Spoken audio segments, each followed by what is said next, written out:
Well, happy Friday, everybody. Here we are again. It's been almost a month since House Republicans passed a bill to keep your government open. And what have Democrats done in all that time? They have voted now 11 times to shut the government down. Shut the government down. 10 times to deny paychecks to troops. 10 times to block food assistance from struggling moms and families. 10 times to close our national parks. And 10 times to force our TSA agents, Border Patrol officers, and air traffic controllers to work without pay. Why?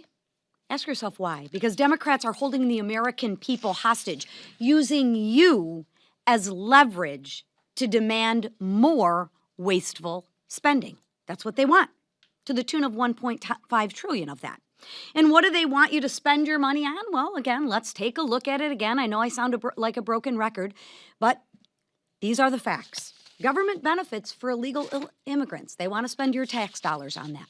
They want to spend your tax dollars on handouts to left-wing media outlets. They want to spend your tax dollars on to fund LGBTQ awareness campaigns, not here, but overseas. Right, because your money should be spent on LGBTQ awareness overseas.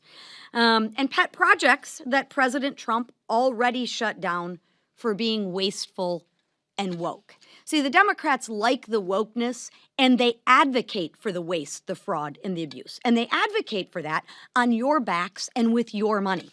It makes no sense until you see who's really calling the shots. This weekend, we'll see mobs of radicals at the I Hate America rally. And you'll see them across the country. These are the same activists who pressure Democrats to keep our government closed, to hurt you, to divide us, and to push their far left agenda. So when you see those images, remember this. This is who Democrats are fighting for. Not you, not our troops, not the hardworking moms down the street. They're fighting for the most radical voices in America. And make sure that they own that, right? It's time to stop catering to the protesters and start standing with the American workers. Open the government, pay our troops, reject Chuck Schumer's dirty little deal, and let's get back to work for the American people. Thank you. Okay, questions? Yes, sir. Mr. Speaker, what's your message to the 170 or so U.S. citizens who have been detained by ICE? About 20 of them are children. And to your GOP colleagues, do you support ICE raids in the agriculture and hospitality sectors of your districts?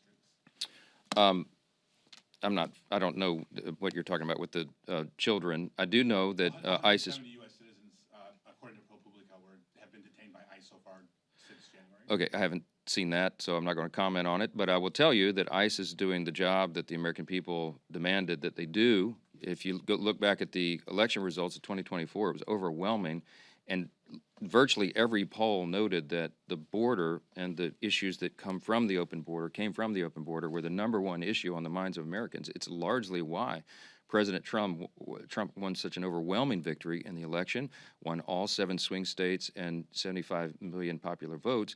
House Republicans got 74.8 million popular votes, the highest vote total we've ever had in history, and largely because we were talking about the madness of the open border and all the chaos that ensued and came from that. Now, the border has been totally closed. There's virtually 0 illegal crossings now in the last 4 months as it's been recorded, and that's because you have strong leadership. The Immigration and Customs Enforcement, that's what ICE stands for, don't forget. They're enforcing federal law. They're enforcing the federal immigration law. There's about 20 million people who crossed that border when it was wide open for 4 years. And a lot of them are very dangerous people that need to be rounded up and sent right back home, and they're doing their very dead level best to do that.